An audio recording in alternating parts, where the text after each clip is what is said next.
Right. Now you've read the document that Anonymous put out, and it's fairly explicit. It says East Finchley swimming pool is amongst other meeting spots for satanic pedophile ring. The members of the ring attend swimming sex sessions, satanic ritual, blood sacrifice. The ritual is performed in an upstairs room in McDonald's on Mondays and Fridays. Do you think that that's credible? That document from what you know from that area? Well, here's something that I found very ironic. That's the Jewish belt, Hampstead, Highgate, Golders Green, the Jewish belt. It was actually a Jewish man who told me that they take the bodies of children that they've killed in their Talmudic rituals and they put them into McDonald's burgers. Isn't it ironic now all of a sudden that McDonald's is playing a part in this? Okay, so I don't think there's any coincidence there. There is another very interesting thing, which I think for me is a piece de resistance about what Hampstead Heath really is. There's a place on Hampstead Heath called Parliament Hill.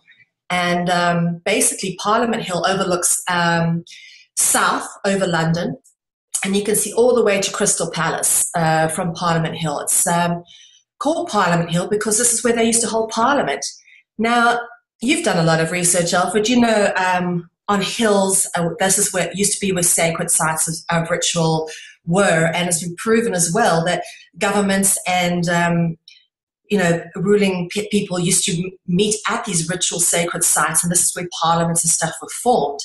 And I actually don't think that Parliament Hill is a natural hill. I think it's a burial mound because there's tons of these things all over, the UK. All sorts of these things. Anywhere you find crop circles and stone circles, you'll find these sort of like Salisbury Mound. And I think this could be one of these ritualistic burial mounds. If not, it certainly has been used for all sorts of rituals and things in the past because all these sort of things were always done on the top of hills. They're believed to be close to the heavens or God or whatever it was. But it is probably one of the focal points of this heath is this massive hill which overlooks the whole of London. And the fact that it's called Parliament Hill alludes exactly to its function, what it became, what it evolved from. And for me, it says a lot about what that area is actually really all about. Right. At our news portal, we get comments on, for example, the release of the anonymous document by people that will say, "Oh, this is false. This is absolutely false. This is not occurring. If this were occurring, the parents would be in front of the school. They would be protesting. The medical authorities would have examined the children medically to determine if their, physical parts had been abused or disturbed." What is your assessment as to people's letters like this? Well, to be honest with you, in an ideal world, we'd like to believe that when there is an injustice, that there will be those who will do the right things, do the examinations, take the evidence and follow through on it. This is how we would like to believe the world works. But it doesn't work that way, Alfred. If it did, you and I wouldn't be doing what we do. Okay? Simple fact is that that in order to be in a position of power, there has to be a certain amount of corruptibility about you. Otherwise, you just don't get there.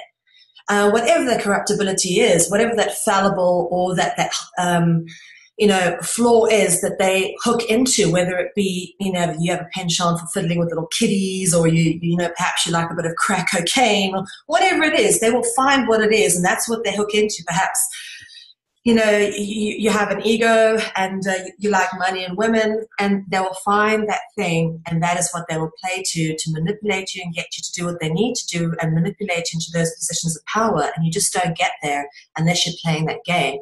So yes, all those authorities are supposed to come and help. It would be nice. But let me tell you, I lived in London, and I sued 3 different companies for what I believe was various degrees of sexual harassment. And every time I lost. And then I actually spoke to someone who had been doing these kind of claims for a long time. And she said only 3% of all women who put sexual harassment claims in the workplace forward to the employment tribunals actually come out, come out having it won in their favor.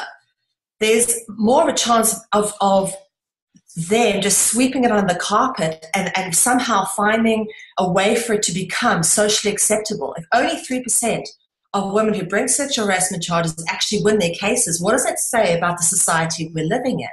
And that's what I very much found when I was living in London, is that there is a very subtle, subversive attempt to put to play forward a very underhanded, malicious, malevolent degradation of people. It's almost subversively okay for this kind of thing to go on, because they don't really prosecute it if only 3% of people are having that kind of thing go on.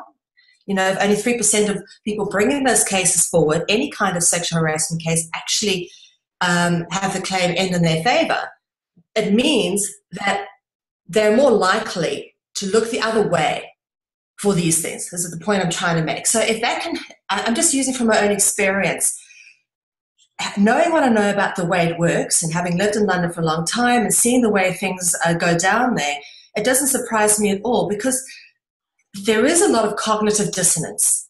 This stuff is so horrific that I imagine a lot of mummies and daddies in Hampstead don't want to imagine this is going on. The nice ones, that is. And to be honest with you, in the 5 years I lived there, I didn't find any that I liked. It's almost like within certain communities, even within big cities, there is a clique. It's something just beneath the perception of everybody, because it's unspoken of. It's kind of only known between those who are involved in it. And you don't get, in order for them to get away with this, they have to have everybody in the bag, from the police officers to the nurses, the doctors, and and then there's the Royal Free Hospital, which is the hospital in Hampstead. Let me tell you, there is so much that goes on there that is also very questionable. That I think, at some stage we need to bring that into account and into full transparency. But I can only imagine that there would be people working there, the doctors and nurses, who would potentially be called upon to examine these kids, who potentially would also be in on the whole thing, Right. So to answer these critics who have been writing in and say that the whole thing is implausible, in the case of Hampstead, where you have the schools, the municipality, in other words, all the facilities, the police, the social services, the health, the hospitals, even the local newspapers and media are captured by this network, then there may well be children who have reported to their parents who have tried to get satisfaction from the school or satisfaction from the police or social services, and they end up losing their child, which is what happened to the mother here. And they didn't have videos that got released to the internet, so we don't know. I.e., what you're validating is that, yes, this is going on, and you don't need, and you're showing why it is that parents aren't parading outside. So good. So you've answered these letters of doubters from around the world that are writing in.